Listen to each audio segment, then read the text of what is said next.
সবাইকে আগত সংগঠনের সংগ্রামী সদস্য সহযোগিতাবৃন্দ, আজকের এই মহান বিজয় দিবসের অনুষ্ঠানে দুঃখ বা নিয়ে আপনাদের সামনে দু চারটা কথা বলবো, যেটা আমার জাতির পিতা বঙ্গবন্ধু বলেছিলেন ৭ মার্চের বর্ষে। আজ দুঃখ বা ক্লান্ত মন নিয়ে আপনাদের সামনে হাজির হয়েছি।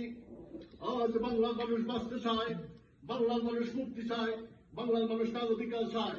কি অন্যায় করেছিলাম, আজ আমি সেই কথা বঙ্গবন্ধুর সেই মুক্তির আগে স্মরণ করে গভীর শ্রদ্ধা জানাচ্ছি জাতির জনক বঙ্গবন্ধু শেখ মুজিবুর রহমান সহ 1971 সালের মহান মুক্তিযুদ্ধে 30 লক্ষ শহীদ, 2 লক্ষ মা বোনের জন্মের বিনিময়ে অর্জিত এই স্বাধীনতা এবং 1947 সাল থেকে হাঁটি হাঁটি পা করে স্বাধীনতা সংগ্রামের দিকে এগিয়ে যাওয়া বঙ্গবন্ধুর নেতৃত্বে আজকের এই বিজয় দিবস আমরা দেখেছি।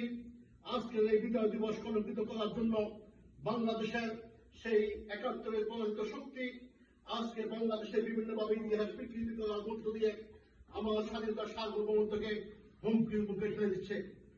সংগ্রামী সাথী বন্ধুগণ, আজ দুঃখ ভারাক্রান্ত এই কথা বলতে হয় 2024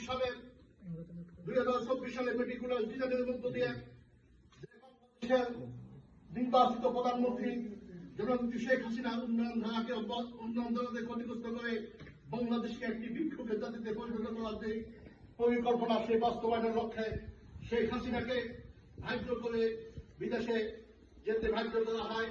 তার মধ্য দিয়ে তারা বাংলাদেশের মানুষের মানুষের মধ্যে প্রচার করে যে বাংলাদেশের বর্তমান প্রধানমন্ত্রী তিনি শুধু সময়ের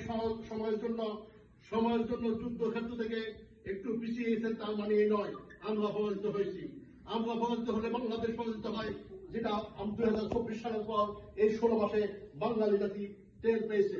সংগ্রামী সাথী বন্ধুগণ, আপনাদেরকে একটা কথা বলবো, সেটা হলো আমার এই বাংলাদেশ আজকে আমরা দেখেছি যারা দীর্ঘদিন আওয়ামী লীগের থেকে বিভিন্নভাবে আওয়ামী লীগের নাম দিয়ে অন্যায় কাজে লিপ্ত হয়ে আওয়ামী লীগের নামকে ক্ষতিগ্রস্ত করার চেষ্টা করছে, তারা এখন জুলাই যোদ্ধা, তারা তাদেরকে জুলাই যোদ্ধা হিসাবে ঘোষিত করে আসছে।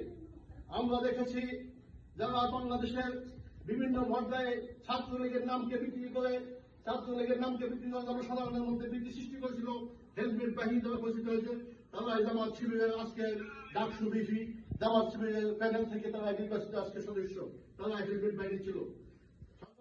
বন্ধুগণ, আজকের এই বিজয় দিবসে আমি এই কথা স্মরণ করলে নয়, বাংলাদেশে প্রায় 470টি থানা জ্বালিয়ে দিয়ে অস্ত্র লুট করে আমার প্রায় 4,500 পুলিশ সদস্যদের হত্যা করা হয়েছিল, যারা বাংলাদেশের